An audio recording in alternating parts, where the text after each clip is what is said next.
Eh bien bonjour à toutes et à tous pour ce deuxième numéro d'un livre dont vous êtes l'héros, donc deuxième aventure, avec donc la citadelle du chaos. J'espère que la première aventure vous a plu malgré tout, malgré les petits couacs et les petits ratés du coup, mais bon, en fait cela fait office de petit test. Mais là pour le coup, donc, je vous propose donc la deuxième aventure chronologique, comme je viens de le dire, donc, qui s'intitule La Citadelle du Chaos par du coup Steve Jackson. Alors là encore, je vais proposer donc vous proposer l'aventure via du coup l'aventure via un site internet. Donc du coup, mais j'ai également la version papier, donc qui est donc celle-ci. Qui du coup, comme la première fois, donc qui est issue de la deuxième édition, ou troisième même d'ailleurs, celle que je vais vous présenter via l'écran, via l'aventure sur l'écran, et issue de la première édition. Donc du coup, sans plus attendre, nous allons passer à l'aventure. Donc c'est parti. Alors, donc la citadelle du chaos, donc par Steve Jackson, du coup cette fois-ci qui est donc en solo pour cette nouvelle aventure. Donc il y aura du coup quelques petits changements, quelques petites choses supplémentaires par rapport à cette aventure. Donc allons-y sans plus tarder. Donc, la citadelle du chaos par Steve Jackson.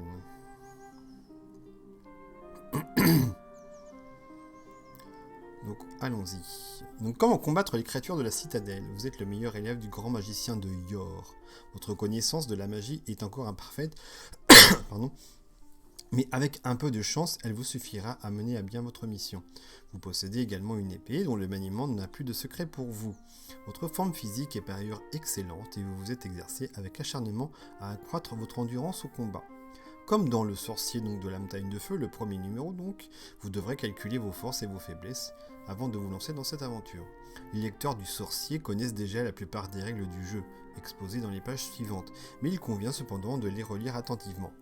Les deux ouvrages, en effet, diffèrent quelque peu en raison du rôle important que joue cette fois-ci donc la magie dans la citadelle du chaos. Tout d'abord, vous devrez déterminer à l'aide d'une paire de dés vos scores initiaux d'habileté, d'endurance et de chance. En page 10 et 11, vous trouverez donc une feuille d'aventure, et là également je vous proposerai du coup une feuille d'aventure virtuelle via, comme on avait fait la première fois. Vous trouvez donc une feuille d'aventure sur laquelle vous pourrez inscrire tous les détails d'une partie. Des cas sont instamment réservés aux scores d'endurance et d'habileté. Nous vous conseillons de noter vos points comme la première fois, sauf que nous, donc, je vous propose, comme je l'ai dit tout à l'heure, je ne vais pas me répéter, je vais vous poser donc, une feuille d'aventure virtuelle, comme la première fois.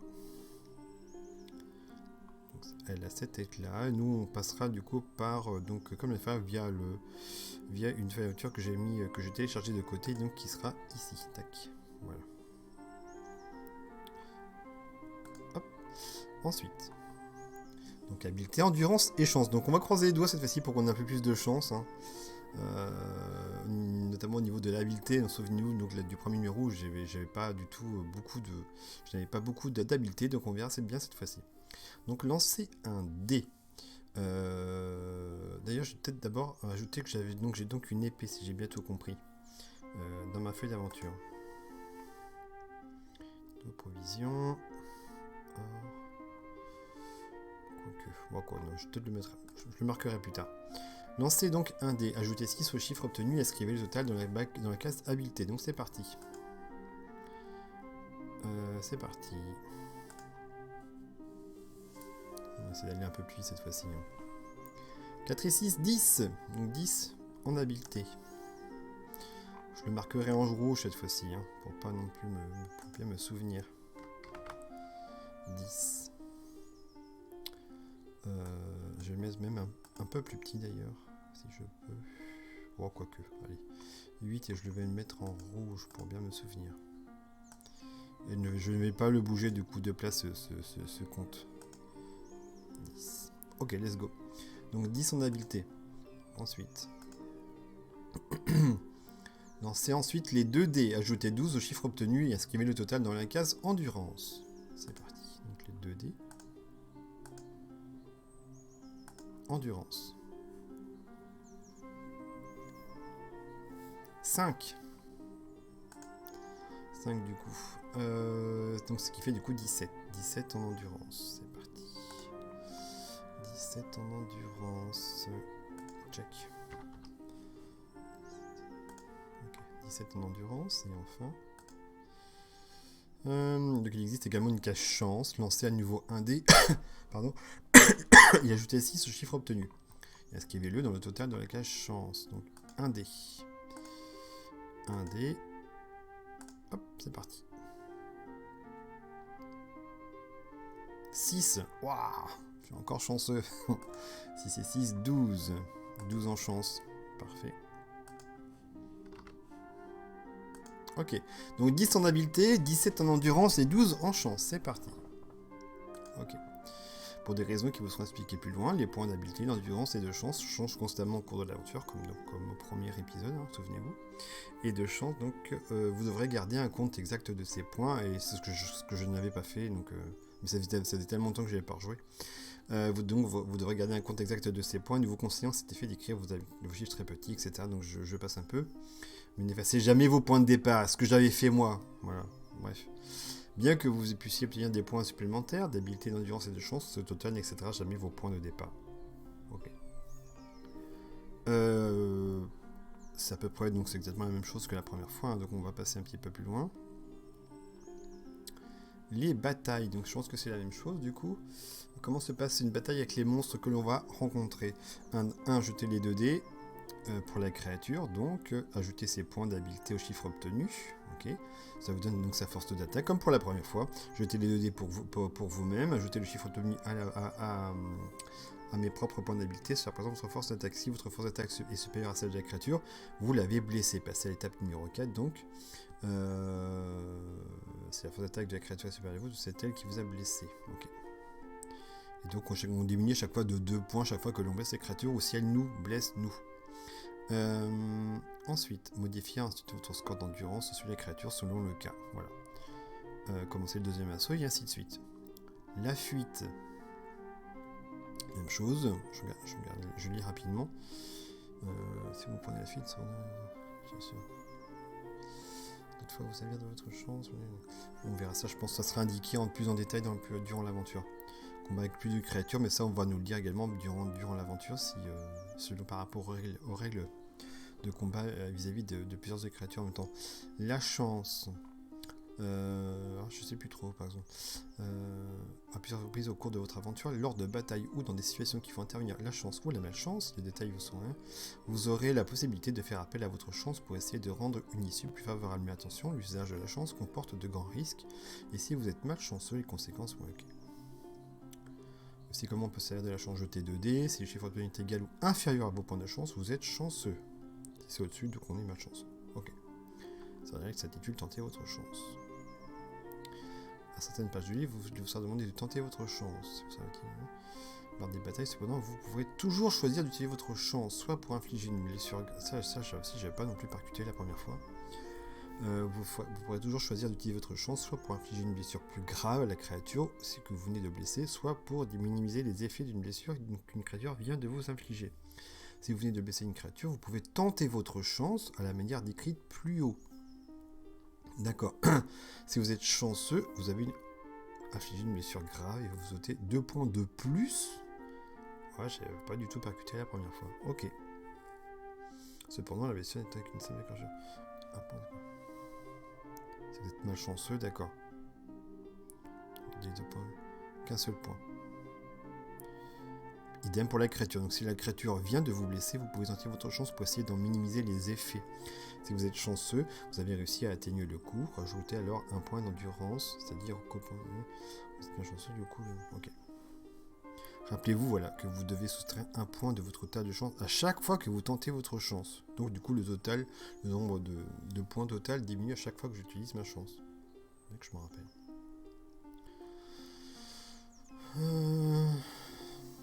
Ça je passe, parce que c'est la même chose. Comment rétablir votre...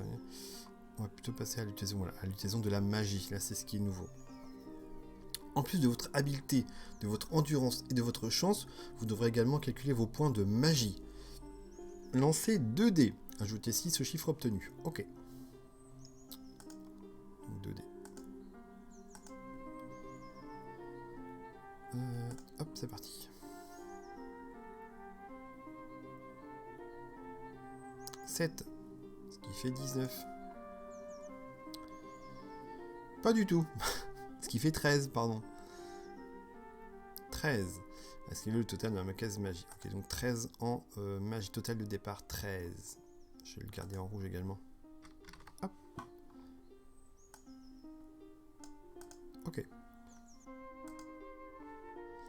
Ce score de magie vous donne le nombre de formules magiques, ah oui, que vous pourrez utiliser au cours de votre aventure. Ces formules doivent être choisies dans la liste que vous trouverez plus loin et notées dans la case magie de votre feuille d'aventure. Ok. Si les dés vous donnent 4 et 3, votre score de magie est donc... D'accord, bah oui, ok. C'est-à-dire que vous pouvez donc utiliser jusqu'à 13 formules de magie. Ah oui. Ok. Ce qui est mon cas du coup. À titre d'exemple, vous auriez ainsi droit à 3 formules d'endurance, 5 de télépathie et 5 autres de feu. Vous pourriez également choisir chacune des 12 formules proposées et ajouter une formule de compie conforme. Ok. Votre choix est tout à fait libre. Chaque fois que vous utiliserez une formule de magie, vous devez la rayer de la liste évidemment, même s'il s'est révélé inefficace. Il s'agit d'une formule que vous avez choisie en plusieurs exemplaires. Le total devra bien entendu être diminué en conséquence. Parfois, vous aurez la possibilité au cours de votre aventure d'utiliser telle ou telle formule magique selon les indications qui vous seront données. D'accord. Mais si vous ne disposez pas de cette formule, soit que vous ne l'ayez pas choisie au départ, soit que vous ne l'ayez pas déjà épuisée, vous n'aurez pas le droit d'y recourir. Ok. Comme vous n'avez aucune idée des dangers qui vous guettent à l'intérieur de la citadelle, vous choisirez sans doute la première fois des formules qui ne se révéleront pas aussi efficaces que vous l'espériez. Mais lors d'aventures ultérieures, votre choix sera certainement plus judicieux. Aussi, vous ne vous inquiétez pas si vos points de magie sont faibles, car même avec le score le plus bas, vous disposerez toujours d'un nombre suffisant de formules magiques pour pouvoir réussir votre mission. Okay. À condition que vous les choisissiez avec discernement et que la chance vous aide quelque peu. Ok. Les formules magiques. Donc, on va essayer de choisir. Donc, j'ai droit à 13 formules magiques. Ah ouais, ok, bon. La chance, la formule de chance, de même que les 2 formules magiques d'habileté et d'endurance, possède la particularité de pouvoir être utilisée à tout moment au cours de votre aventure. Sauf lors d'un combat. À tout moment, c'est-à-dire même s'il n'y a qu'une addition. Si aucune indication ne vous est donnée à ce sujet, lorsque vous l'utilisez, cette formule augmente votre total de chance d'une valeur égale à la moitié de vos points de départ. D'accord. Si vos points de départ formaient un chiffre impair, vous devrez déduire le demi-point. D'accord. Cependant, le nouveau score obtenu ne doit en aucun cas dépasser vos points de départ, évidemment. Mais si par exemple vous n'avez plus aucun point de chance, vous pourriez très bien utiliser 2 fois la formule magique et ainsi retrouver votre total de vos points de départ. Donc copie conforme. Donc ça c'est la formule de chance, ok. Copie conforme, cette formule vous permet de créer le double de la créature que vous êtes en train de combattre.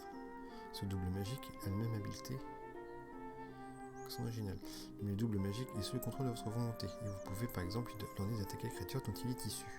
Vous n'avez plus alors qu'à vous installer confortablement. Ah, en fait, d'accord. Donc copie conforme, on crée du coup une même créature donc, qui jouera contre les créatures contre laquelle on combat. D'accord.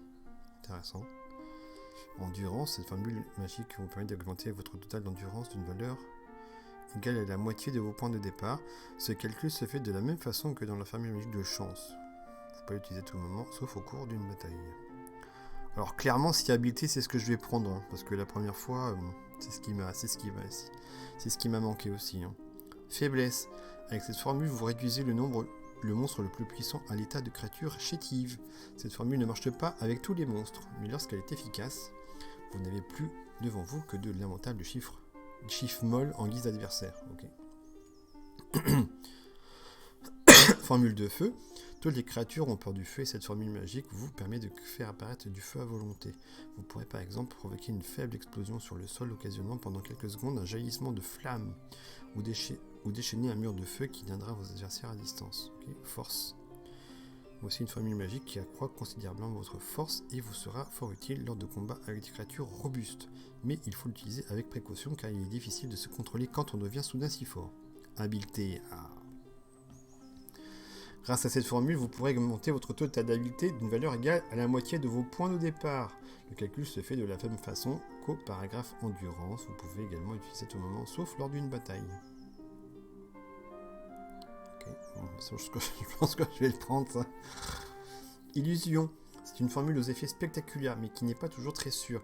En l'utilisant, vous créez une illusion fort convaincante. Par exemple, vous vous transformez en serpent où le sol se couvre de charbon ardent et vous pouvez ainsi duper la créature qui vous fait face. Il suffit ensuite qu'une action quelconque dissipe l'illusion. D'accord, pour que les effets de la formule soient immédiatement annulés. Par exemple, vous faites croire à une créature que vous êtes changé en serpent, puis vous l'attaquez par surprise en lui fendant le crâne avec votre épée. Dès que vous aurez amorcé ce geste, vous retrouverez votre apparence habituelle. Il est à noter que cette formule magique se révèle plus efficace avec créatures intelligentes. Oui.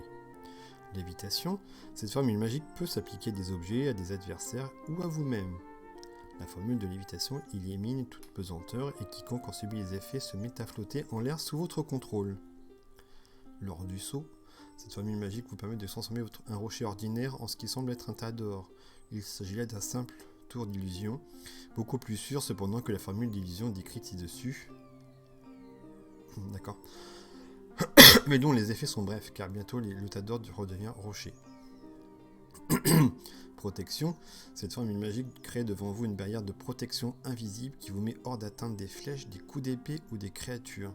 Elle ne vous protège pas cependant contre la magie. Et bien entendu, si rien ne peut vous toucher, vous ne pouvez, vous non plus, toucher quoi que ce soit ou qui que ce soit au-delà de cette barrière. Alors tout est sympa quand même, hein, pour l'instant. Télépathie, cette formule vous permet de capter les ondes psychiques d'une créature dont vous pourrez dès lors lire les pensées. Grâce à elle, il vous sera également possible de savoir ce qu'il y a derrière une porte fermée. Okay.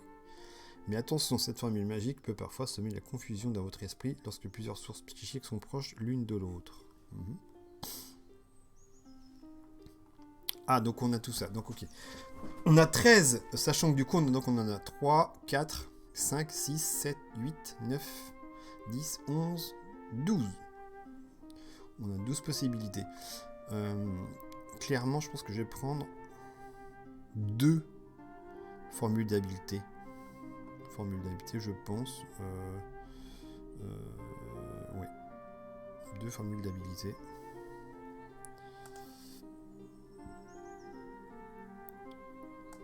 Alors, let's go. Ouais, je suis à combien là? Ok.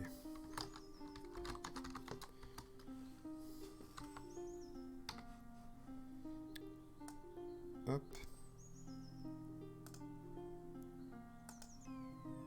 Non, crotte.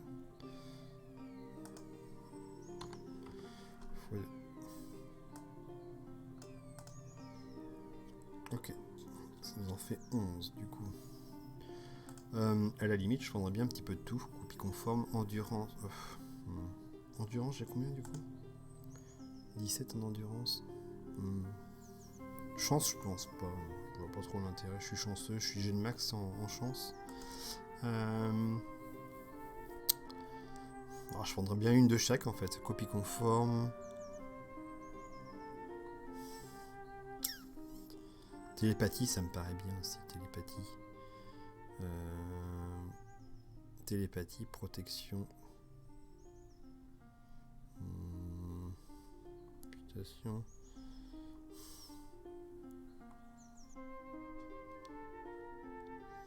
Je prendrais bien 2 télépathies également. Ça me paraît important. Capter les ondes psychiques d'une créature dont vous pourrez lire dès lors lire les pensées.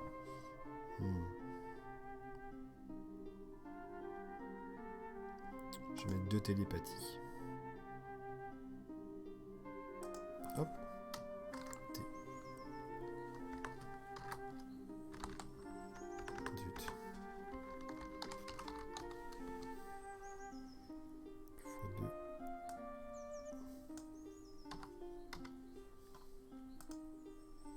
Télépathie x2 et je prendrais bien une de chaque du coup. Ce qui nous reste du coup, donc 1, 2, endurance. Est-ce que j'en prends une ou pas?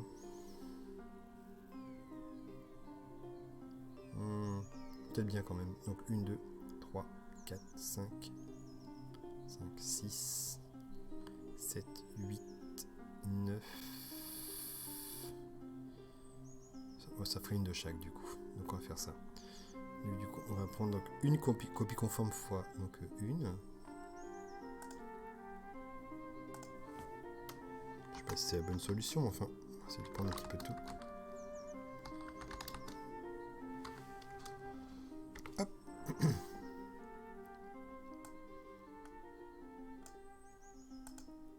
Puis qu'on fait en fois une. Endurance. Endurance. Bon, peut-être une quand même. Hein. Endurance. Let's go.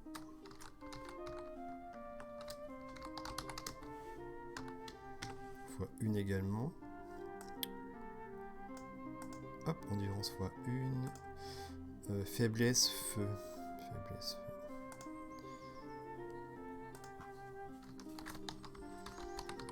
Faiblesse. Feu.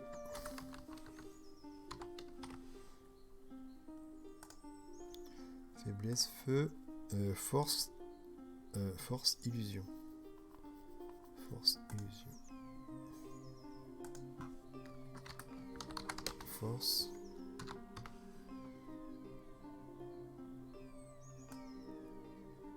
Force. Illusion.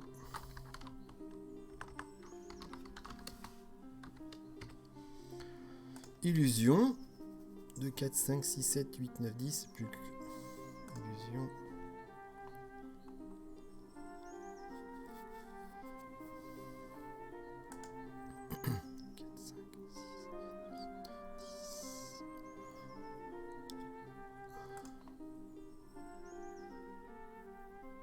Lévitation. Ok, donc les 3 dernières, lévitation lors du saut. Lévitation.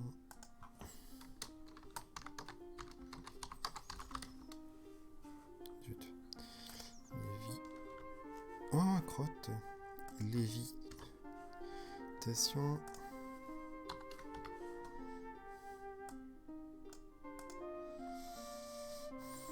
Lors du saut.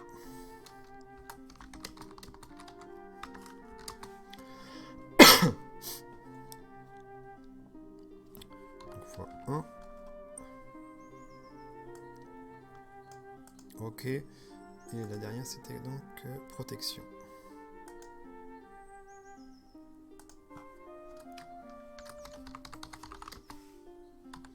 Fois 1. Ok. 2, 4, 5, 6, 7, 8, 9, 10, 11, 12, 13. C'est bon. Donc on en a 13. Parfait. Alors, l'équipement. Au début de l'aventure, vous ne disposerez que d'un équipement minimum. Vous êtes armé d'une épée et vêtu d'une armure de cuir. Une simple lanterne vous permet de vous éclairer et un sac à dos vous servira à transporter les trésors ou les objets que vous trouverez tout au long de votre chemin. Inscrivez au fur et à mesure toutes vos trouvailles dans la case équipement, de la feuille d'aventure. Lors de certaines rencontres, vous aurez à utiliser tel ou tel de ces objets que vous perdrez peut-être ou qui sera détruit selon les indications données au cours des pages. Dans ce cas, vous devrez aussitôt rayer de la liste l'objet en question dont vous ne pourrez plus ne faire usage par la suite. Ok. Épée, armure de cuir, lanterne.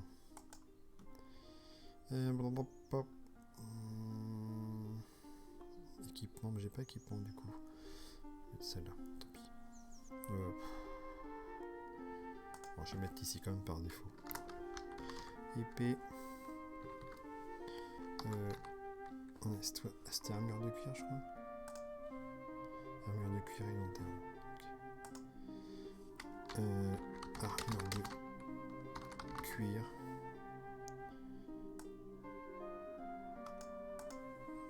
Et donc lanterne. Hop. Lanterne. Ok.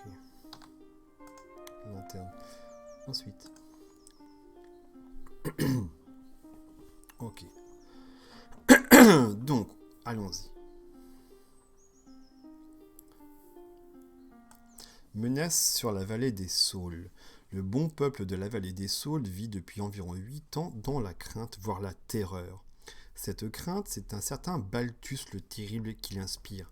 Balthus le sorcier dont les pouvoirs magiques sont impressionnants. Et lorsque le bruit a couru que Balthus le Terrible avait décidé de conquérir le monde en commençant par la vallée des Saules, la crainte s'est changée soudain en terreur. Un elfe, envoyé en mission d'espionnage à la Tour Noire, est revenu 3 jours plus tôt, porteur d'une tragique nouvelle. Balthus le Terrible a en effet recruté dans les grottes du Pic de la Roche toute une armée de monstres, les redoutables Chaotiques, qui se préparent à envahir la vallée des Saules sous son commandement, et cela avant la fin de la semaine. Le bon roi Salamon, qui règne sur la vallée, est un homme d'action. Aussitôt prévenu, il envoie des messagers dans tout le royaume pour mobiliser ses sujets et organiser la résistance. Des cavaliers ont également été dépêchés dans la grande forêt de Yor pour avertir les elfes qui l'habitent et leur proposer une alliance. Le roi Salamon est aussi un homme sage, et il sait que la nouvelle viendra inévitablement aux oreilles du grand enchanteur de Yor, un vieux mage dont les pouvoirs sont grands et qui vit au cœur de la forêt. Le grand enchanteur de Yor est cependant trop âgé pour participer lui-même à une telle bataille, mais il se peut que, parmi ses jeunes disciples, il s'en trouve un qui ait suffisamment de courage et d'ambition pour décider de venir en aide au roi et à ses sujets. Or, le meilleur élève du grand enchanteur de Yor, c'est vous. Sous la conduite de ce maître exigeant, vous avez toujours donné le meilleur de vous-même. Et sitôt connu la menace qui plane sur la vallée des Saules, vous partez immédiatement pour la cour du roi Salamon. Là, vous êtes accueilli comme un héros par le monarque qui vous expose aussitôt son plan. Il s'agirait d'éviter que la bataille ait lieu en faisant disparaître Balthus avant que son armée soit prête. Cette mission est extrêmement périlleuse, car Balthus le Terrible est protégé dans sa citadelle par une foule de créatures diaboliques. Et, bien que vos pouvoirs magiques soient votre meilleure arme, il faudra parfois vous battre à l'épée pour défendre votre vie.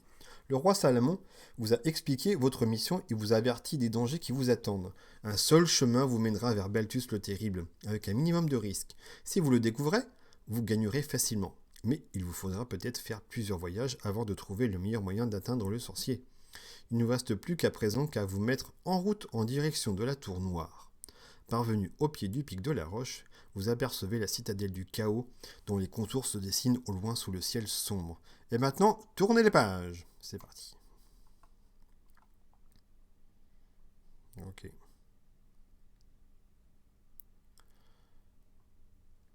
Le soleil se couche, et tandis que l'obscurité s'installe, vous entreprenez l'escalade de la montagne en direction de la silhouette menaçante qui se dresse dans la nuit. La citadelle du chaos se trouve à moins d'1 heure de marche. À quelques distances des remparts, vous vous arrêtez pour vous reposer et la citadelle vous semble alors un immense et redoutable fantôme auquel il serait impossible d'échapper. Vous contemplez cette masse imposante et un frisson de peur vous parcourt l'échine. Vous avez honte cependant d'éprouver cette crainte et avec une froide détermination, vous continuez à grimper jusqu'au portail d'entrée dont vous savez qu'il est surveillé par des gardes. En même temps, vous réfléchissez à ce que vous allez dire. Vous avez pensé à vous faire passer pour un herboriste venu soigner l'un des gardes atteints de fièvre. Vous pourriez également vous présenter comme un marchand, ou un artisan, un charpentier par exemple. Vous pourriez même vous prétendre être un vagabond en quête d'un abri pour la nuit. Tout en réfléchissant à ces 3 mensonges, vous atteignez le sentier qui mène au portail. 2 flambeaux brûlent de chaque côté de la herse. À mesure que vous avancez, vous percevez des grognements étouffés et vous distinguez bientôt 2 créatures hybrides. À gauche, il s'agit d'un animal repoussant à la tête de chien posé sur un corps de grand singe. Du côté opposé se tient son contraire, un monstre à tête de singe et au corps de molosse. Ce dernier s'avance vers vous, s'arrête à quelques mètres, puis, se dressant sur ses pattes de derrière, vous demande qui vous êtes. Quelle réponse allez donc vous faire? Je prétends être un arboriste, je me fais passer pour un marchand, ou je demande l'hospitalité pour la nuit.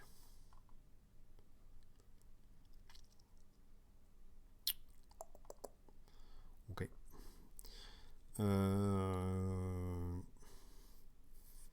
Herboriste. Je prétends être un herboriste. 61. C'est parti. Le singe chien demande à voir les plantes que vous êtes censé transporter avec vous. Ça commence mal. Par chance, vous avez arraché quelques touffes d'herbe en chemin et vous les lui montrez. Penchant la tête de côté, la créature vous examine avec méfiance et vous demande le nom du garde que vous êtes venu guérir. Ok.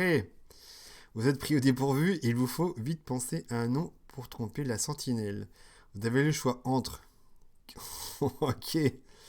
Kiltrog, Pincus ou Blague. C'est une blague. Euh, je sais pas, moi.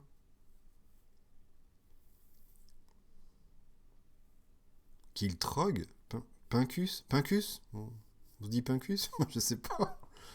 Allez, Pincus. Pincus. J'ai soigné Pincus. J'ai soigné Pincus. Bingo. La créature n'a jamais entendu parler d'Anobé Pincus. Le chien singe, armé jusqu'aux dents, s'avance en grognant. Il vous faut choisir un autre nom. Ah, vous vous préparez au combat. Vite. Non, monsieur, je me suis trompé. Je me suis trompé. Ah, tentez votre chance déjà. Oh là. Si vous êtes chanceux, le nom qui vous vient à l'esprit leur est familier. Ils appellent le gardien du portail qui vous laisse entrer. Bah, je suis forcément chanceux parce que j'ai 12, de toute façon. Donc je vais pas faire le jet de dés, ça sert à rien. Par contre, je vais devoir déduire d'un point mon total de chance. Donc du coup, je suis chanceux. Donc je vais pouvoir rentrer. Ça commence fort. Donc du coup, j'ai 11. Pas 12.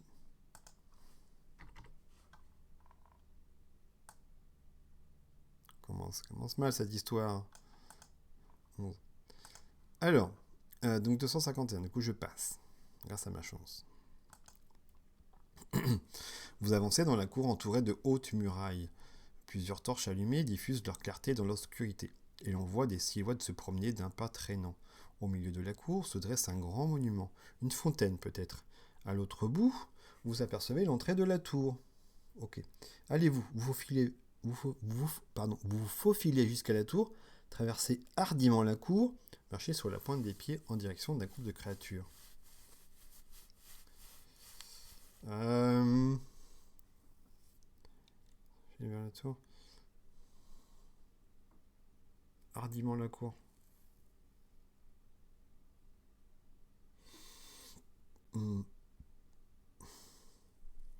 J'irais bien en direction des créatures en fait. Essayer de. Je parlais de télépathie tout à l'heure.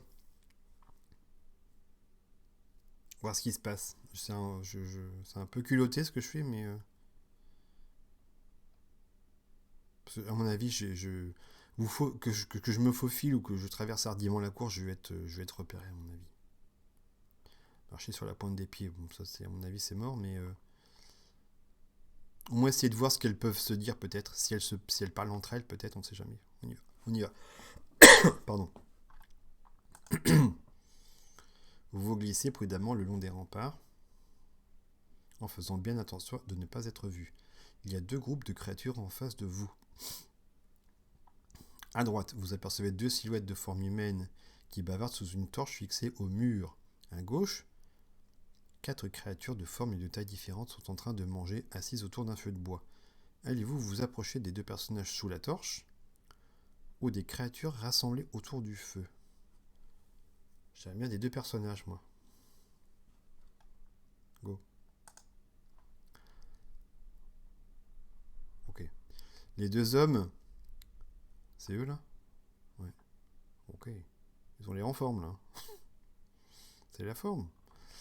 Les deux hommes sont sales et hirsutes. En vous approchant d'eux, vous les entendez se disputer à haute voix au sujet du prix d'une dague. De toute évidence, le plus grand des deux hommes veut vendre la dague à l'autre. Il affirme qu'elle est enchantée et qu'elle vaut beaucoup plus que la somme proposée par le petit. Le grand vous attrape par le bras et vous prend en témoin. Quel prix alliez-vous estimer l'objet? 5 pièces d'or? 10 pièces d'or? Oh, je dirais... On va dire le max. 10 pièces d'or? Ça vaut au moins 10 pièces d'or, ça! 10 pièces d'or! C'est une belle dague.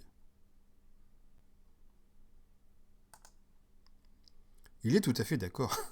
Il s'agit bien d'un objet de grande valeur, mais le petit homme déclare qu'il ne dispose pas de l'argent nécessaire et s'en va, sa silhouette disparaissant bientôt dans l'obscurité.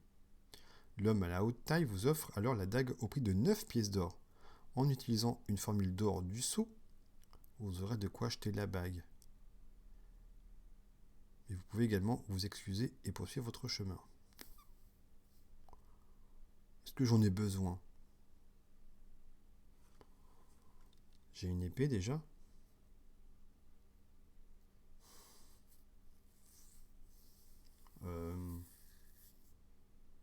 Parce qu'en fait, j'ai pas envie d'utiliser ma formule maintenant, en fait. Oh, je vais m'excuser, allez. Je m'excuse et je poursuis mon chemin. Ok. Vous marchez en direction de la tour noire. L'air de la nuit est calme, mais un petit vent se lève dans un murmure qui s'amplifie aussitôt, bientôt. Et soudain, une rafale vient vous frapper avec une telle violence que vous... C'est ça? Ok. Voilà. Avec une telle violence que vous ne pouvez pratiquement plus avancer. Vous fermez alors les yeux jusqu'à ce que le vent s'apaise, et lorsque vous les rouvrez, vous apercevez le visage fantomatique d'une femme dont le corps est un tourbillon de vent. Elle vous adresse quelques mots qui vous parviennent quelques secondes après qu'elle a fini de parler. De toute évidence, elle vous trouve l'air agressif et vous défie en vous lançant des injures. Vous sortez aussitôt votre épée, mais elle éclate de rire. Elle vous l'ignorez et poursuivez votre chemin, lui parler ou essayer de vous en débarrasser à l'aide d'une formule magique. Bah, lui parler, non, parce que du coup, il me dit que je suis agressif, mais non. Je viens en ami ou pas. Lui parler? Est-ce qu'on peut lui parler? On va lui parler. On va lui parler. Elle a décidé de vous harceler et vous fait tomber d'un souffle chaque fois. Voilà. Et vous fait tomber d'un souffle chaque fois que vous vous relevez. Tentez votre chance. Oh, bah décidément. Donc j'ai 11. Ok.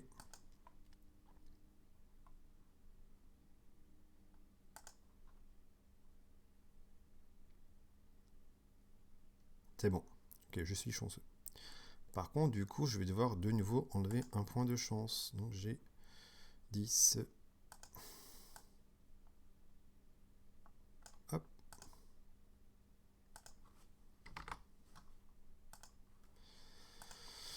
Ok. Vous tentez de vous débarrasser d'elle à l'aide d'une ruse très simple, en espérant qu'elle n'est pas trop intelligente. Vous scrutez l'obscurité et vous affirmez que vous avez aperçu une créature qui lui ressemble. Elle prétend que vous vous trompez, mais vous finissez par la convaincre et elle se décide à aller vérifier par elle-même, ce qui vous permet de filer vers l'entrée de la tour noire. Rendez-vous 218. En face de vous se trouve une grande porte solidement verrouillée. Vous pouvez soit frapper 3 coups pour appeler le garde, soit utiliser une formule de force pour essayer de l'enfoncer.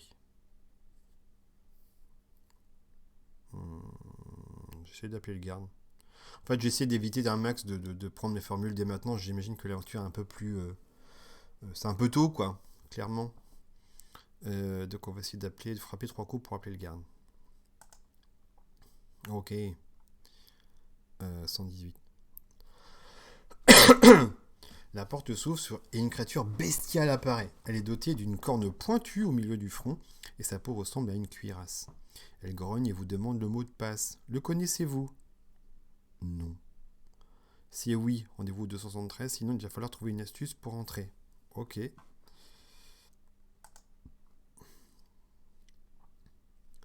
Vous n'avez pas le temps de réfléchir et vous prenez une poignée d'herbes dans votre sac pour les montrer à l'homme rhino. Vous lui dites que vous êtes un arboriste venu soigner le bibliothécaire, qui est gravement malade. Le messager venu vous chercher ne vous a jamais donné le mot de passe. L'homme rhino va-t-il vous croire? Tentez votre chance, encore. Ok, là du coup j'ai 10, donc du coup on est parti. Bah, décidément.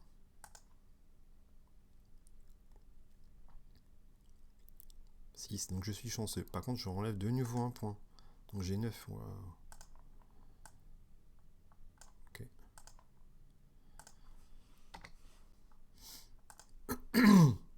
Mais je suis chanceux, donc du coup ça passe. Il vous croit et vous laisse entrer. Rendez-vous alors au 177.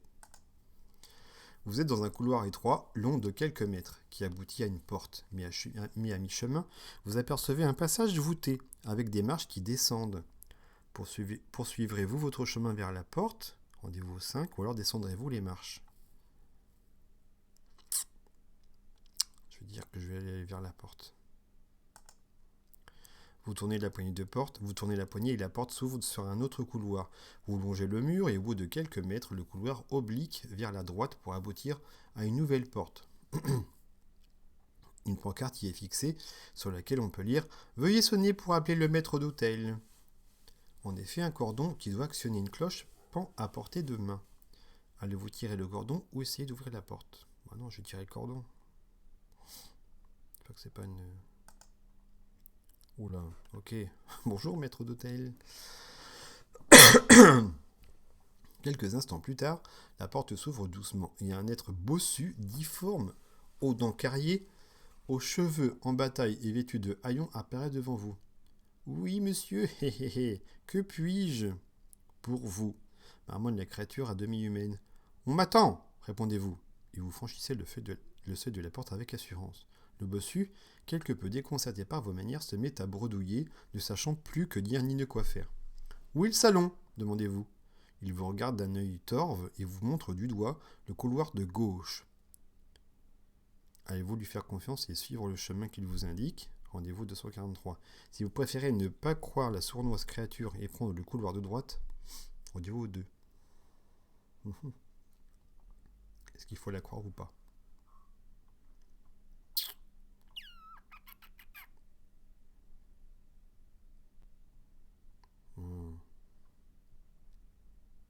Je la crois pas.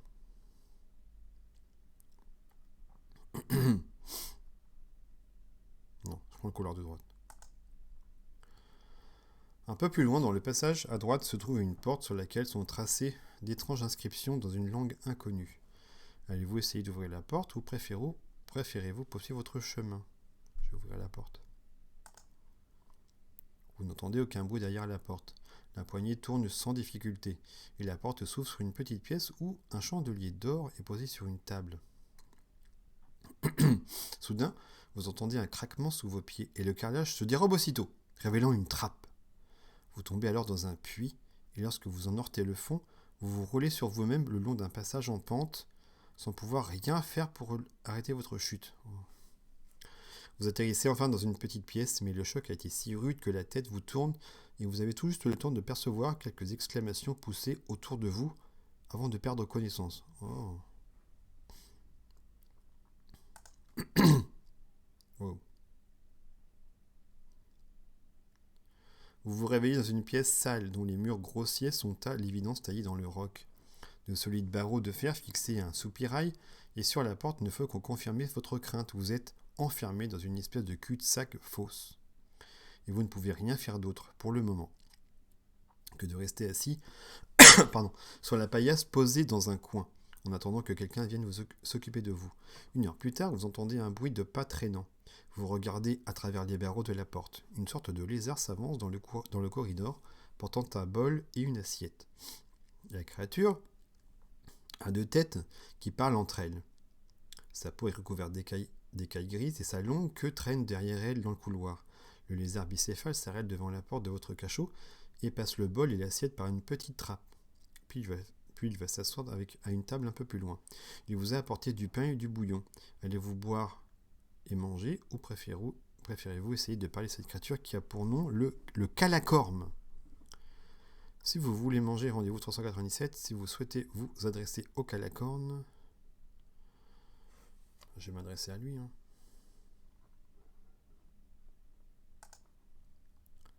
Le calacorme n'est pas bavard, mais vous vous apercevez que vous êtes enfermé dans un cachot situé sous la tour noire et que vous n'en sortirez probablement jamais, à moins qu'on ne vous offre au Ganges en guise de jouet. Quand vous posez des questions sur Balthus le Terrible, votre gardien se tait. Pour sortir de prison, il faut utiliser des pouvoirs magiques. Ok.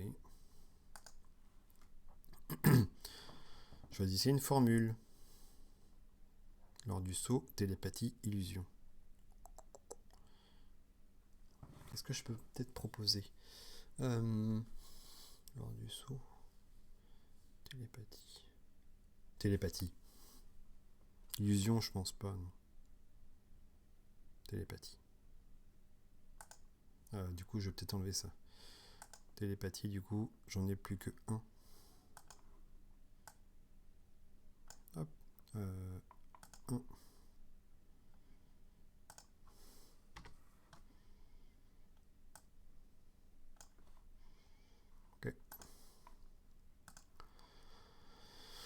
Vous vous concentrez sur l'esprit du calacorme. Vous distinguez alors un plateau rempli de serpents morts, puis une créature à la peau grise, sans doute la femelle du calacorme. Vous éprouvez ensuite une grande satisfaction à voir une malheureuse créature attachée à un mur, tandis qu'on lui fait retirer les orteils à l'aide d'une torche enflammée. À nouveau le plateau de serpents morts. De toute évidence, le calacorme n'a en tête que les menus plaisirs qui peuvent égayer parfois sa misérable vie. Vous n'avez rien appris sur ce qu'il fallait faire pour lui échapper. Oh. Peut-être feriez-vous mieux d'utiliser une formule d'or, du sceau, ou une formule d'illusion. Oh, zut. Okay.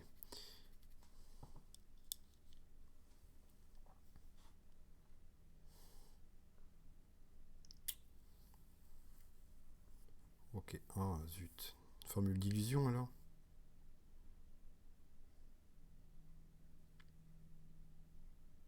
Illusion.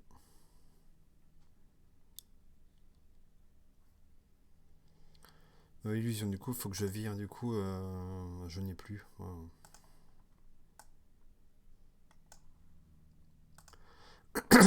Vous vous concentrez sur l'illusion que vous allez produire. Souhaitez-vous lui faire croire qu'un ennemi l'attaque, ou préférez-vous devenir invisible, dans l'espoir qu'il vous cherchera partout dans la cellule. Invisible. Oh, quoique. Qu'un ennemi l'attaque plutôt. C'est sûr qu'il peut y en avoir rien à faire que je sois invisible ou pas, quoi. Allez hop. Votre formule magique fait son effet, et une petite souris se met à trottiner vers la table. Vous poussez alors un juron. Vous vouliez faire apparaître un ennemi du calacorme, et voilà le résultat. Vous reprenez cependant espoir, lorsque l'une des têtes de la créature semble terrifiée à la vue du rongeur. La seconde tête remarque à son tour la souris, et des cris horrifiés sortent aussitôt des deux gorges du calacorme. La créature saute sur la table sans cesser de hurler, tandis que l'inoffensive petite souris flaire le sol, avec application pour trouver son chemin. Pendant quelques instants, vous laissez le calacorme en proie à sa terreur, puis vous lui promettez que vous ferez disparaître la souris s'il vous rend la liberté. Il accepte avec empressement et vous lance les clés. Vous vous hâtez de sortir, vous récupérez votre épée posée contre le mur et vous poursuivez votre chemin. Après avoir parcouru une bonne distance dans le couloir, vous levez le sortilège et la souris disparaît. Bon, ok. Rendez-vous 174.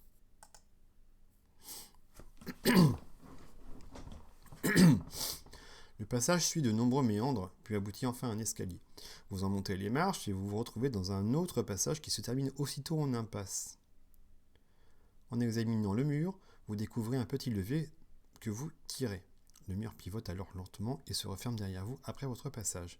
Vous êtes maintenant devant une porte close. Allez-vous essayer de l'enfoncer ? Ou souhaitez-vous utiliser une formule de force ? Formule de force. Ah, du coup, c'est pas facile parce qu'il faut vraiment choisir ou une formule, mais quitte à la sacrifier, ou alors l'enfoncer, mais je vais me défoncer l'épaule, quoi, comme la première aventure, si ça se trouve.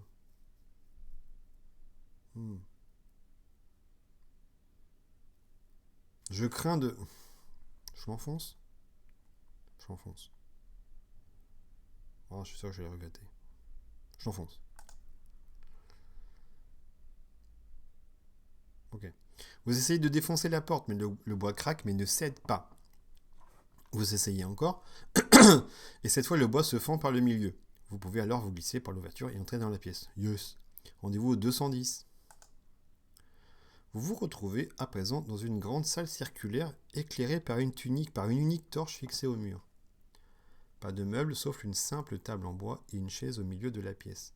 Un tout petit homme, vêtu d'une chemise verte et de culottes bouffantes, c'est lui j'imagine, ouais, est en état de lévitation au-dessus de la table et dort à poing fermé. Il n'a certainement pas plus d'1 mètre de haut. Vous avez du mal à croire qu'il dort encore après votre bruyante entrée. Soudain, vous entendez un craquement et vous regardez vers la droite, juste à temps pour voir une petite catapulte vous expédier un projectile qui vous atteindra à coup sûr si vous n'utilisez pas une formule de protection. Si vous souhaitez utiliser cette formule, rendez-vous 492. Si vous ne pouvez pas ou ne voulez pas, on va faire ça. Hein.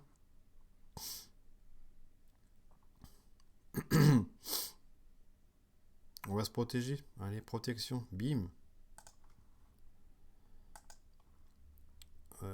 Protection. Donc je la vire également.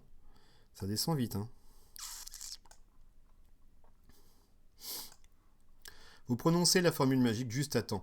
Le projectile vient frapper votre bouclier invisible et s'écrase contre lui avant de se répandre sur le sol. Vous examinez alors l'espèce de bouillie produite par le choc et vous apercevez que c'est une tomate qui a failli vous atteindre. Ok. Au milieu de la pièce, le petit homme endormi se réveille. Rendez-vous au 29. Avec précaution, vous vous approchez du petit homme. Lorsque vous êtes tout près, il ouvre un œil et vous regarde bien en face.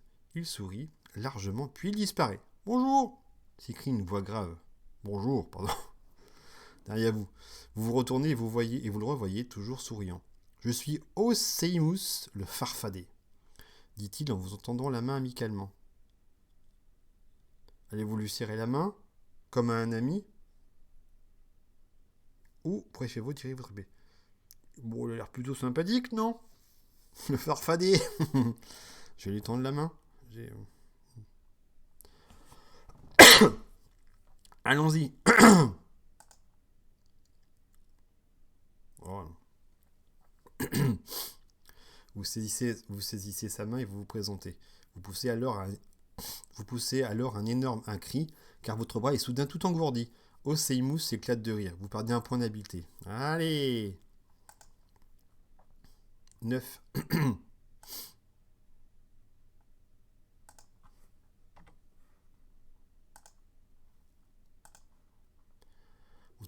Votre bras ankylosé est en effet celui qui vous sert à manier l'épée. La colère vous saisit aussitôt, mais le petit homme continue à vous serrer la main en rigolant. Un autre rire éclate brusquement derrière vous. Vous vous retournez pour voir le farfadet qui flotte dans les airs en continuant de rire. Et pourtant, il vous fait toujours face et vous serre toujours la main. À présent, vous comprenez que vous serrez la main d'un mannequin qui sautille au bout de votre bras. Vous essayez de le jeter par terre, mais il est collé à votre main. La situation est grotesque, et à présent vous êtes vraiment furieux. « C'est pour rire !» raille le farfadet en claquant des doigts. Le mannequin alors disparaît. Et maintenant, que puis-je faire pour vous? Allez-vous lui demander votre chemin ou tirer votre épée? Qu'est-ce qu'on fait?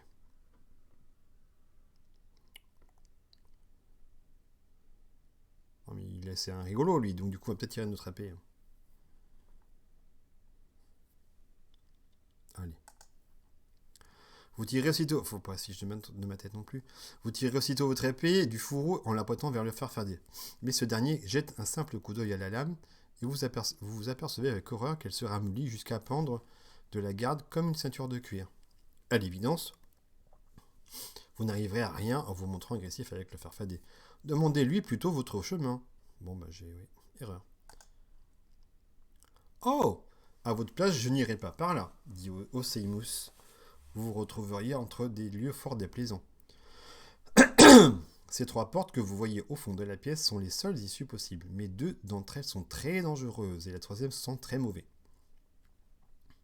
L'une de ces portes a une poignée de laiton, la 2e une poignée de cuivre et la 3e une poignée de bronze. Laquelle choisirez-vous? La porte à poignée de laiton, la porte à poignée de cuivre, la porte à poignée de bronze.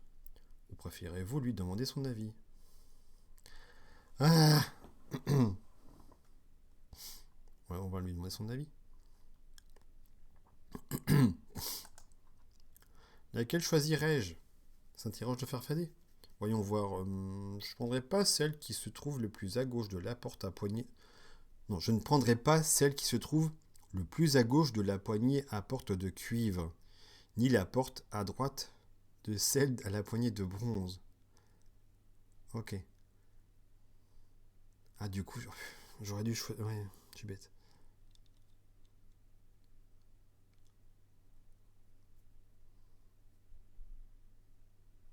J'ai pas fait attention à l'emplacement des portes, je suis bête.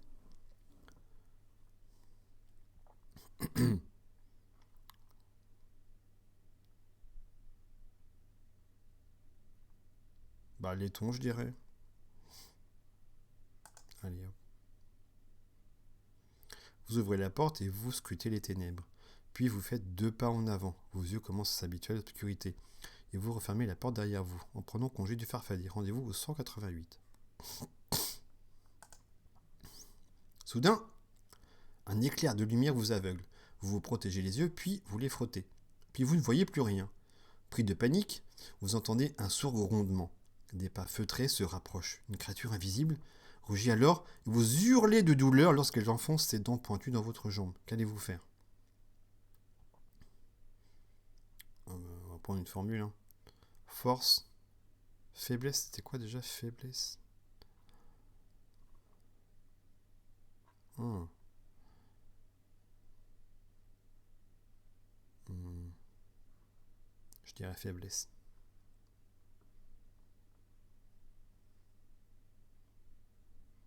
Ah, on met invisible aussi. Bon, c'est que... Est-ce que la famille va marcher si c'est si la créature est invisible? Peut-être pas.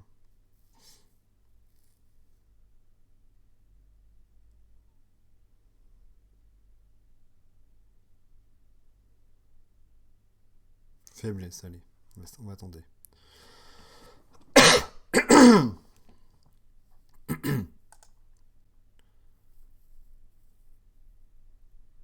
Ouais. Je fais une erreur encore. Oh.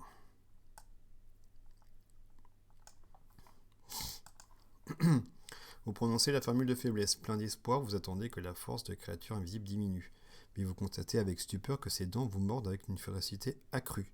La douleur est insupportable. Et au moment où les mâchoires de la créature se referment sur votre gorge, oh non non, vous vous évanouissez. Rendez-vous au 323. Oh non. Vous vous réveillez et vous regardez autour de vous. La mémoire vous revient alors et vous êtes étonné de avoir recouvré la vue. De plus, votre jambe ne porte aucune blessure, bien qu'elle soit légèrement douloureuse. Au même instant, un petit rire retentit au-dessus de vous, et soudain vous comprenez tout. Seymous flotte dans les airs en rigolant aux éclats. Tout ce qui s'est passé n'était qu'un jeu. Fou de rage, vous vous relevez et vous jetez un regard furieux au drôle de petit bonhomme qui se tord de rire en voltigeant de ci de là. Peu à peu, cependant, vous ne pouvez vous empêcher d'être sensible au côté comique de la situation. Et vous vous mettez à rigoler, puis à pouffer, et à enfin rire bruyamment. Vous partagez ainsi un bon moment d'hilarité de Seymous, jusqu'à ce que les larmes ruissellent sur votre visage. Lorsqu'enfin vous parvenez tous deux à prendre votre sérieux, vous vous installez pour bavarder. Seymous est d'un commerce fort agréable. Et avant de vous quitter, il dit « Vous êtes un brave garçon, mais votre chemin est semé de dangers. Peut-être celle-ci vous aidera-t-il » Peut-être ceci vous aidera-t-il. Il fait alors un geste de la main, et une épée ainsi qu'une assiette apparaît aussitôt sur la table. L'épée est magique. Oh. Et quand vous l'utiliserez, vous ajouterez 1 point à votre force d'attaque. Ok. Quant à l'assiette, il s'agit en fait d'un miroir d'argent finement ciselé. Vous pouvez emporter le miroir et l'épée, mais vous devrez dans ce cas abandonner votre ancienne épée. À présent, vous pouvez pas dire. Ok. Épée magique, plus 1 point d'attaque.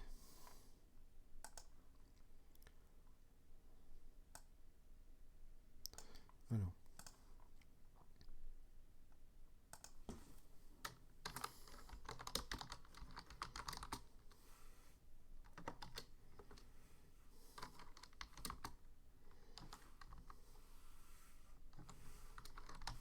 Ok.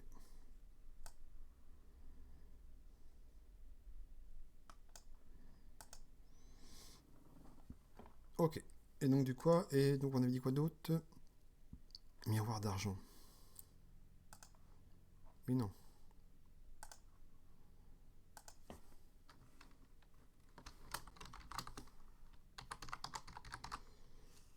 Bon, finalement c'était un bon farfadet. Hein. Ok.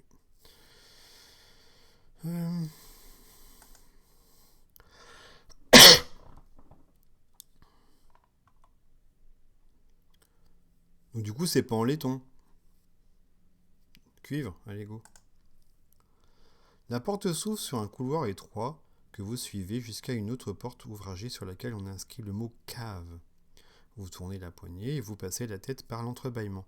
Il y a là des rangées de casiers remplis de bouteilles. Mais serait-ce du vin? Quelques chandelles éclairent faiblement l'endroit. En ouvrant la porte, vous avez fait sonner une petite cloche. Une silhouette s'avance vers vous en clopinant. Allez-vous tirer votre épée? Si vous préférez attendre que le petit personnage vous adresse la parole, rendez-vous au 56. Oh.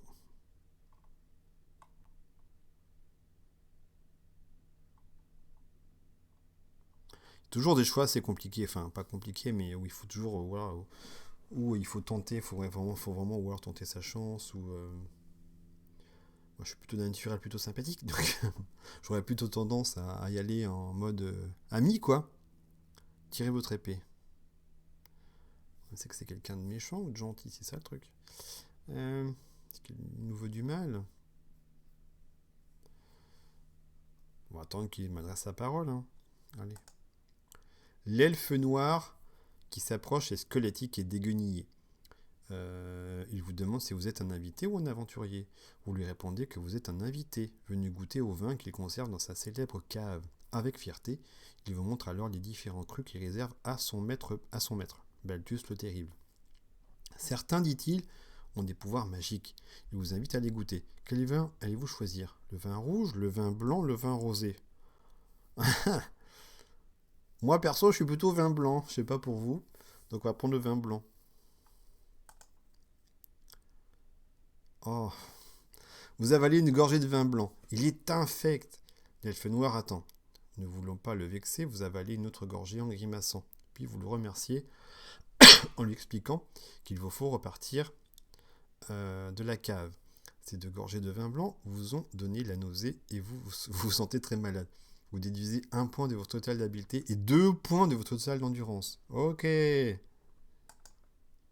8. Oh, aïe, aïe.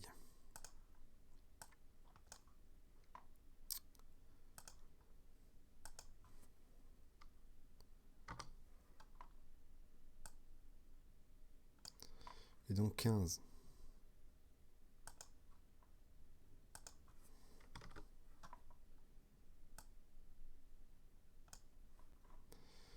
Ok. La question de savoir c'est est-ce que je prends une formule magique pour remettre quelques points d'habileté et revenir au,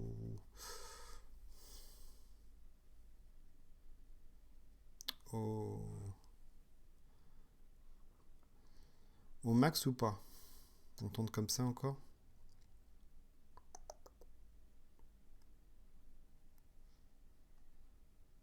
Ça va être chaud, hein. Ouais. Alors, je vais prendre une formule d'habileté, allez. J'en prends une. Plus qu'une. Je reviens à 10 du coup, parce que la moitié donc fait 5, mais je peux pas dépasser 10, donc ça fera 10 du coup. Je reviens au max. Hop. Je crains de... donc du coup, je réefface le 8. Hop, je reviens au max. Je crains que... Rendez-vous 95. À l'autre bout de la cave se trouve une porte de bois que vous ouvrez. Elle donne sur un passage dans lequel vous vous engagez. Rendez-vous au 367. Un peu plus loin, vous arrivez à un carrefour à 4 voies. Vous prenez la direction du nord. Ce couloir mène à une grande porte en bois. Vous collez votre oreille contre le trou de la serrure, mais vous n'entendez rien. Allez-vous essayer d'ouvrir lentement la porte, sans faire de bruit, ou préférez-vous la défoncer? Bon, je vais ouvrir lentement la porte. La poignée tourne et vous entrez dans une chambre obscure. Rendez-vous 257. Vous jetez... C'est ça? Oula. Vous jetez un coup d'œil autour de la pièce. Éclairée par une simple torche, elle est spacieuse et dépourvue de meubles. Un gros rocher plat fait office de table et un petit rocher sert de tabouret. Dans un coin, d'autres rochers s'entassent collés les uns aux autres par de la boue. Vous ne savez pas à quoi ils servent. Vous voyez simplement 3 coffrets de bois posés dessus. Soudain, vous sursautez, pris de peur, car votre torche vient d'éclairer près de la porte une immense créature qui semble elle-même taillée dans un roc. Elle a vaguement l'apparence d'un être humain et vous fixe droit dans les yeux. Mais vous n'êtes pas sûr qu'elle vous voit vraiment. Qu'allez-vous faire? Courir vers l'autre porte. Essayez de parler à l'autre créature, à la créature. Vous approchez lentement des coffres.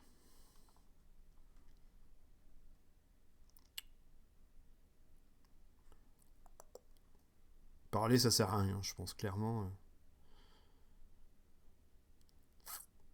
Courir, je dirais, vous approchez lentement des coffres, on va essayer. Vous avez bougé. La créature sort de sa torpeur et s'avance vers vous. Bah oui. Vous pouvez courir en direction de la porte qui se trouve au bout de la pièce, ou bien vous approcher des coffrets en prenant alors le risque d'affronter le géant silencieux. Duh.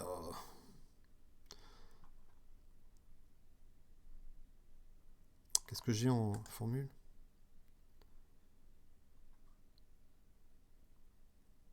De lévitation, feu, force, endurance, copie conforme, télépathie. Ah, je suis attiré par les coffrets quand même. Ouais, je m'approche. Le golem qui s'avance vers vous se déplace avec lenteur, c'est qui vous donne le temps de vous approcher des coffrets. Mais vous constatez qu'ils sont tous fermés à clé. Oh. Et tandis que vous essayez de les ouvrir, le golem se rapproche. Qu'allez-vous faire? Tirez votre épée et combattre le golem. Utilisez la formule de feu. Utilisez la formule de copie conforme. Abandonnez les coffrets et courir vers la porte.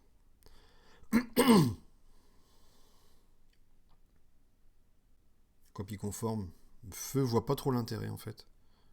Copie conforme. Allez, bingo. Donc j'ai enlevé ça. J'ai peur de faire des bêtises, mais il faut prendre des décisions. Un double parfait du golem se matérialise et vous lui ordonnez d'attaquer le vrai golem qui se trouve à présent tout près de vous. Menez le combat des golems, 8 et 10. Donc 8 et 10 on a dit, 8 et 10. 8, c'est parti pour le premier combat, première rencontre, véritable rencontre, ça fait... pas comme pour la première aventure, du coup là ça se passe beaucoup plus tardivement dans l'aventure pour le coup par rapport à la première. 8 et 10. Et du coup, donc, nous avons également, nous, 8 et 10. Donc c'est parti. Habilité 8, ok. Et moi, je vais mettre ça là. 8 pour 8, 10 également. Ok. Du coup, on commence par lui. Oui, c'est ça. Donc 2 dés. Donc 8 plus 8 plus 8, 16. Et moi,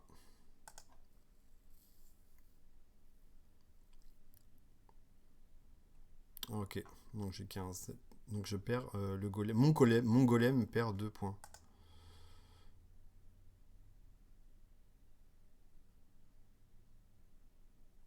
Donc du coup j'ai...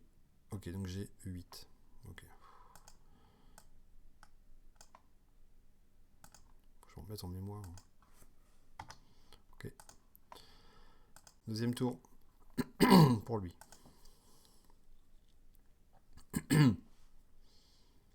8 et 5, donc 9, 10, donc ça fait 13.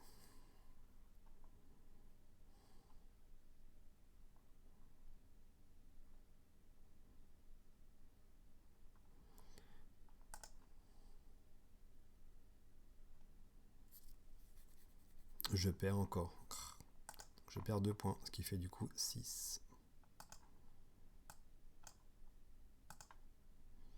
Mon golem va perdre. Hop. Allez.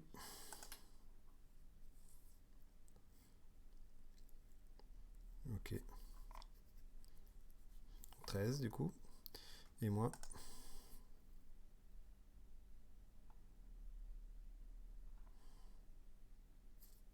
13 également. Donc on recommence.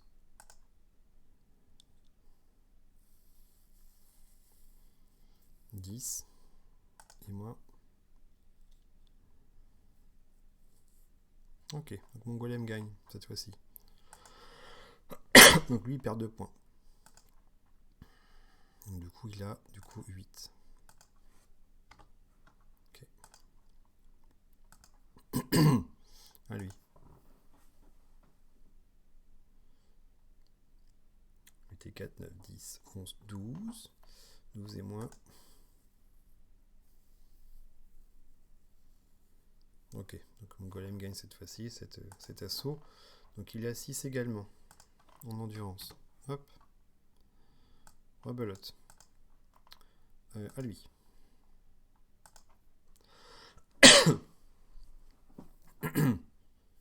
Donc 7, ce qui fait 15. Moi. Je perds. Enfin, mon golem perd, du coup il n'y a plus que 4. Ok. Hop, à lui.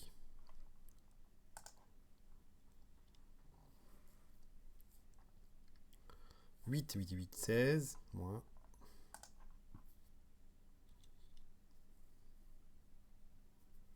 8 également. On recommence. Lui. Ok. 11. Moi. Ok, mon golem gagne cet assaut. Donc il a 4 également. Match finalement assez serré. On continue. Hop, prochain assaut. À lui.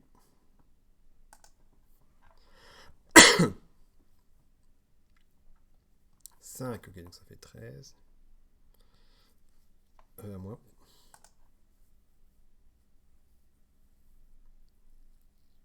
Ok, donc mon golem gagne, parce que si je prends l'avantage.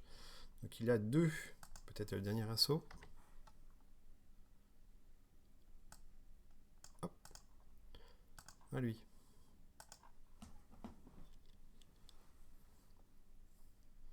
6, ce qui fait 14. Moi.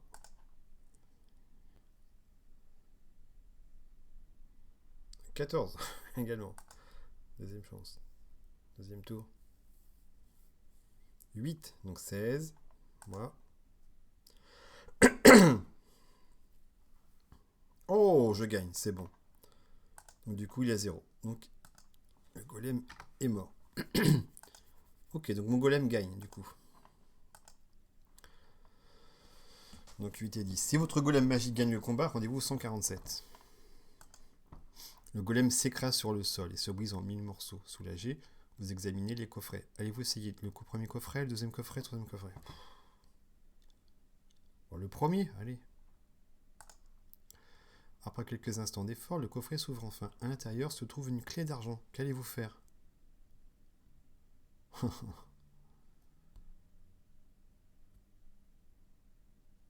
va ouvrir le deuxième, allez. La clé tourne et soulevant le couvercle du coffret, vous découvrez une seconde clé en métal d'un verre étincelant. Allez-vous tenter d'ouvrir le troisième coffret avec cette seconde clé? Rendez-vous alors. Hein. Si vous préférez quitter la pièce avec les deux clés, rendez-vous. On va essayer d'ouvrir le troisième. Allez. La clé tourne, la serrure cliquette et vous ouvrez le coffret. À l'intérieur se trouve un bocal en verre dans lequel est enfermée une araignée. Il ne s'agit pas cependant d'une araignée ordinaire. Celle-ci, en effet, a un visage de vieillard. Et elle vous parle. Mais vous ne la comprenez pas. Soudain, un bruit derrière vous fait sursauter et, en vous retournant, vous voyez s'entrouvrir la porte que vous avez franchie peu avant. Vous rangez alors le bocal dans votre sac à dos et vous filez vers l'autre porte. Donc bocal. Bocal araignée. Araignée parlante. Bocal. Ah. Bocal araignée. Par contre, je ne la comprends pas. Ok. Ok, 937. Vous ouvrez la porte et vous avancez dans un couloir orienté vers l'est qui aboutit quelques mètres plus loin au pied d'un escalier. Vous en montez les marches et vous vous retrouvez dans un autre couloir étroit. À quelques distances, une ouverture vous laisse apercevoir une grande pièce bien éclairée. Vous vous dirigez dans cette direction. Allez. La pièce est une grande salle à manger. Au centre, vous voyez une longue table entourée d'une cinquantaine de chaises. Plusieurs portes donnent sur cette salle, mais ce qui vous intéresse surtout, ce sont les deux escaliers qui mènent à un balcon la surplombant. Les murs sont ornés de tableaux et d'armures. Qu'allez-vous faire? Montez l'escalier de gauche, montez l'escalier de droite, examinez les tableaux, examinez les armures.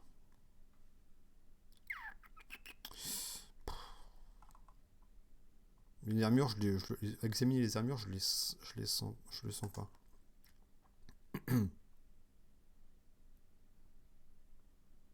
Bon, les peintures, hein, après, les tableaux, je veux dire.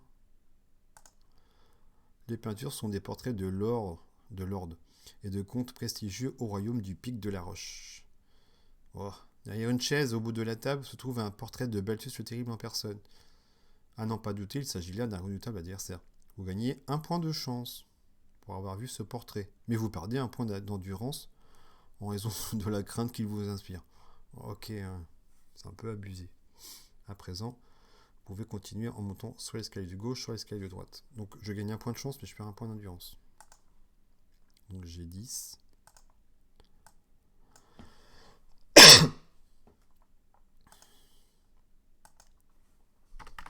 J'ai 14 du coup en endurance. C'est un peu abusé quoi. Je perds un point à cause de ça, à cause d'un tableau. Bref. 14. Ok. Donc escalier de gauche. L'escalier grince lorsque vous y posez le pied. Vous montez le plus lentement possible, mais les vieilles planches gémissent sous votre poids. Et soudain, vous percevez un faible déclic et comme si un mécanisme venait de s'enclencher. Au même instant, toutes les marches se replient les unes sur les autres et l'escalier n'est plus qu'une pente raide et lisse. Malgré tous vos efforts, vous perdez alors l'équilibre et vous tombez en arrière, cul par-dessus tête. Si vous disposez d'une formule magique de lévitation, oui, vous pouvez l'utiliser et vous envoler pour atterrir sur le balcon. Oui, je vais faire ça. Lévitation. À un moment donné, je vais retrouver avec encore des points en moins. Donc on va tenter ça. J'ai bu beaucoup de formules magiques du coup. Donc oui. Sur le balcon, il y a 3 portes. Laquelle allez-vous essayer d'ouvrir? La porte de gauche, porte de milieu, porte de droite. Porte de gauche. La porte en chêne est très solide et il est peu probable que vous parveniez à l'enfoncer. Mais vous pouvez toujours essayer. Vous pouvez également utiliser une formule de force. D'autre part, la serrure est en cuivre. Et si vous possédez une clé de cuivre,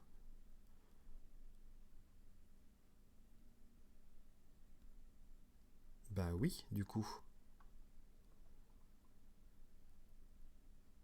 Parce qu'il y a la clé de tout à l'heure, j'avais pas marqué ça du coup. Il y a une clé en cuivre.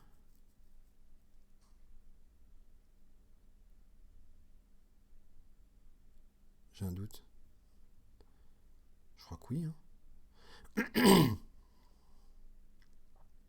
Il y avait une clé verte. Je crois que c'était une clé en cuivre. Oui, je suis quasi certain. Je vais le marquer. Ah, je ne l'ai pas noté. Oh. Clé cuivre. Je crois que c'est une clé verte l'autre. Dans les tons verts. Une clé verte. J'ai un doute. Je crois que oui.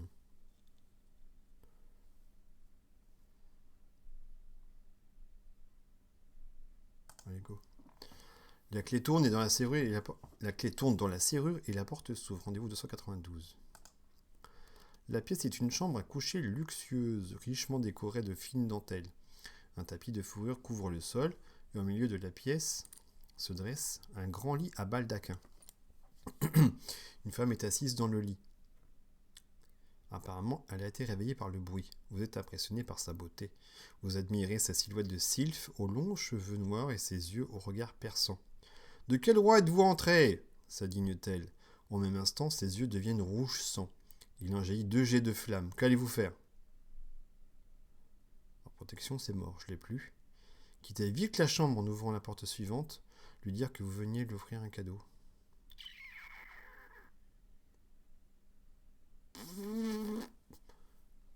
On va discuter. Quitter vite la chambre, c'est mort. À mon avis, faudra ou la combattre, à mon avis, ou on va recevoir des dégâts. On tente ça. On tente. Elle cligne des yeux et les flammes disparaissent. Qu'allez-vous lui offrir? Un miroir d'argent? Une brosse à cheveux? Un bocal contenant l'araignée, l'homme araignée.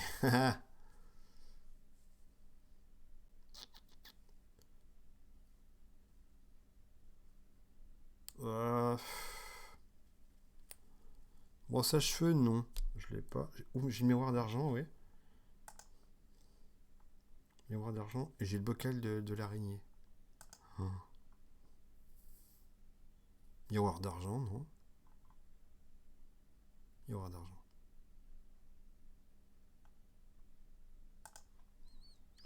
Que voulez-vous que je fasse de ça s'exclame-t-elle. À nouveau, ses yeux deviennent rouges foncés et elle lance des jets de flammes dans votre direction. Allez-vous utiliser les formules de protection? Je l'ai plus. Ou bien préférez-vous quitter la pièce et vous diriger vers la porte de milieu sur le balcon? Bah ça, pas le choix. Vous avez l'oreille collée contre le panneau et vous entendez des voix aiguës, des rires et des disputes. Ah, du coup, j'ai pas eu de dégâts? Ok. La poignée tourne et vous ouvrez la porte qui donne sur une chambre aux couleurs vives. Il y a dans un coin quelques lits de petite taille. Sur le sol, des poupées représentant des monstres et contre le mur de droite, un grand coffre posé à côté d'une porte. Au milieu de la pièce, 3 petites créatures ricanent en vous regardant. Elles ressemblent à des êtres humains, mais elles ont la peau verte, des oreilles pointues et les yeux bridés. Qu'allez-vous faire? Tirez votre épée et vous apprêtez à les combattre? Jetez dans votre sac à dos un objet à leur offrir? Traversez tranquillement la pièce pour vous diriger vers l'autre porte.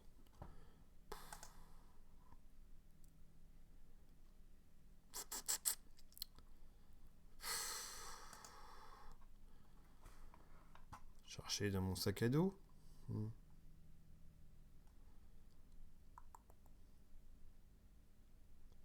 Ou alors traverser tranquillement la pièce. Je ne sais que faire.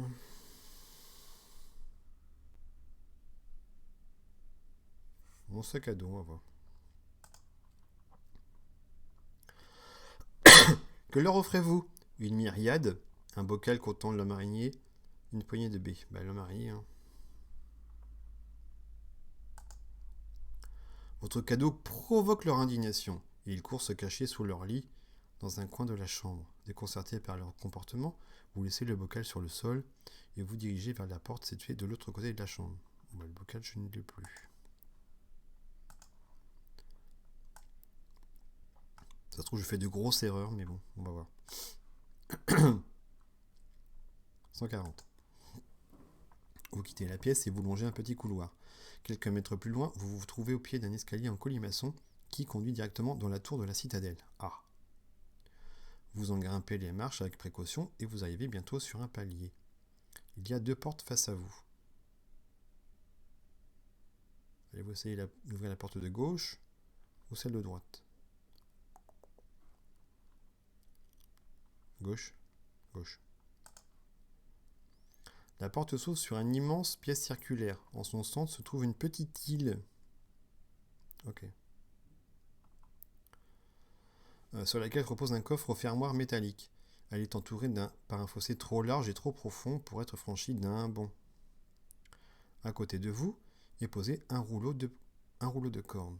D'accord. En face, vous apercevez une porte. Dubitatif, vous vous grattez la tête. Que faire? Le coffre ne vous intéresse pas et vous faites le tour du fossé pour aller vers la porte. Rendez-vous au 206. Vous utilisez la formule de force pour sauter le fossé. Vous prenez le rouleau de cordes et vous échafaudez un plan. Force, je l'ai encore. On peut faire ça. Je vais faire ça. Il y a un truc important dans le coffre, donc...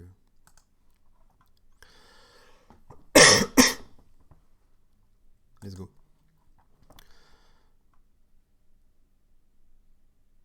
Vous prononcez la formule magique et votre force soudaine vous permet de franchir facilement le fossé. Vous vous retrouvez alors sur l'île et vous forcez la fermeture du coffre. Mais vous poussez un juron en y découvrant que de la grenaille de plomb. L'effet de la formule de force commence à faiblir et vous vous hâtez de sauter à nouveau le fossé en direction de l'autre porte. Tentez votre chance. Ah, j'ai pas de chance. 10.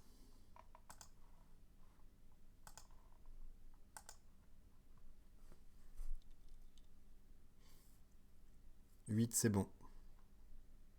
Par contre, du coup, j'enlève un point. Donc j'ai 9. Hop.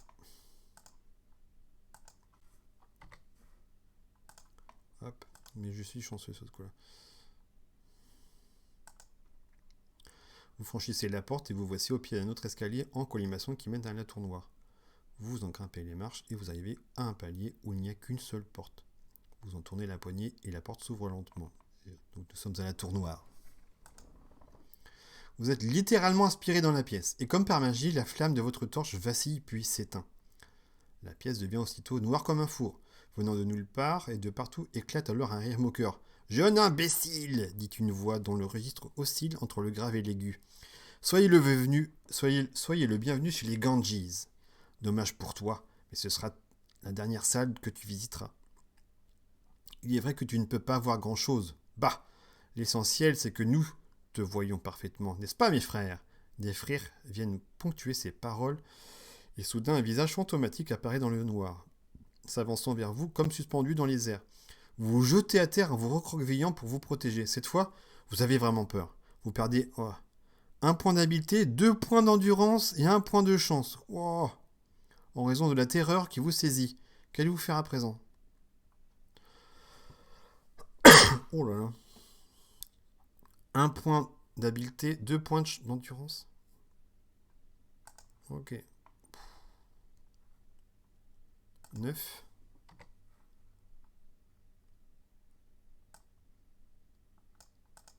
Donc 12. J'ai encore une formule d'endurance. 12.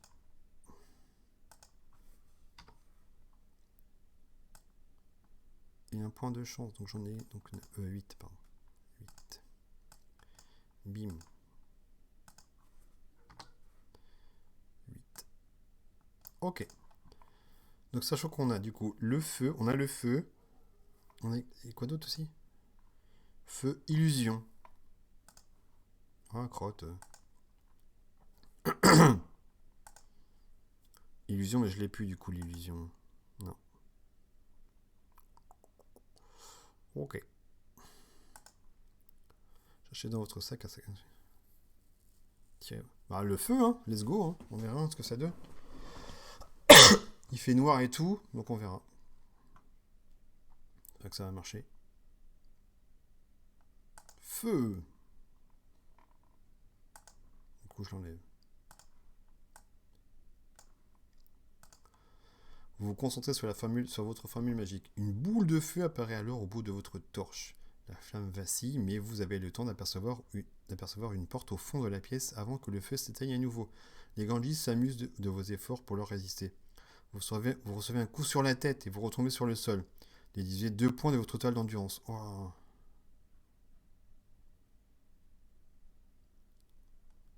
2 points d'endurance. Purée. Encore. Faut que je prenne ma formule d'endurance, parce que là, je vais crever. 10. 10.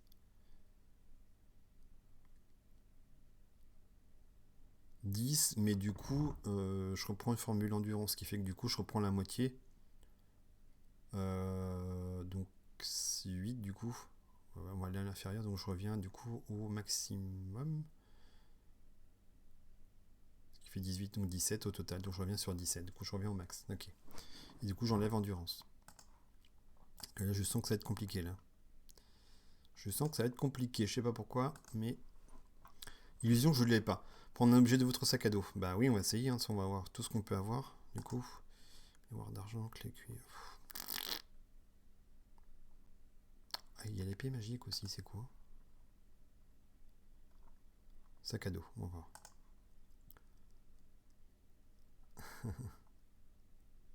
Oh là là là. Que choisissez-vous dans votre sac à dos? Mais le marinier, je ne l'ai pas dans son bocal.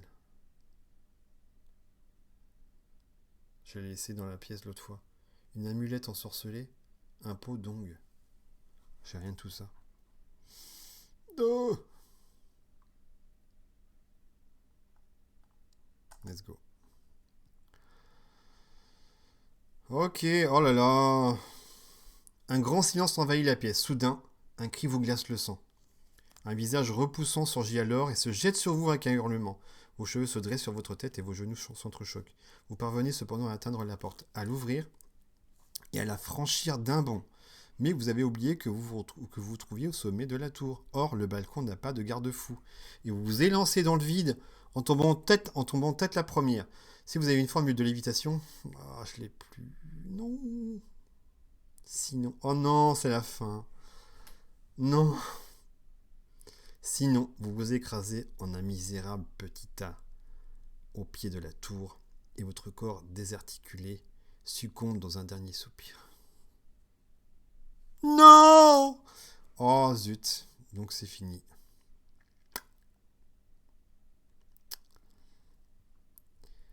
Et ben voilà, c'était la fin de la deuxième aventure. Bah tant pis, hein. Tant pis. C'est la RNG, c'est comme ça. C'est le... Je l'ai pas, hein. Télépathie, j'ai l'or du saut qui m'a servi à rien du coup. Sauf au début, j'aurais pu faire quelque chose. Oh, quel dommage. Donc l'aventure s'arrête là du coup. Cette deuxième session d'un livre dont vous êtes le héros, c'est comme ça, c'est la vie, c'est le hasard. Qui est donc la citadelle du chaos. Donc on a perdu contre les Ganji, qui du coup m'ont fait sauter dans le vide, et je n'avais plus la formule de lévitation qui m'aurait peut-être permis du coup de revenir sur la tour noire et peut-être de continuer l'aventure. Donc c'est la vie, c'est comme ça. Donc tant pis, ce sera donc pour une prochaine fois. Donc je vous donne d'ores et déjà rendez-vous pour la troisième aventure. Je ne sais plus comment elle s'appelle, d'ailleurs on verra ça ensemble la prochaine fois. Et je vous dis du coup à la prochaine fois pour donc la troisième aventure, je me répète, mais je vous fais des bisous. Et je vous dis à la prochaine fois pour la suite des aventures, tout simplement. Au revoir.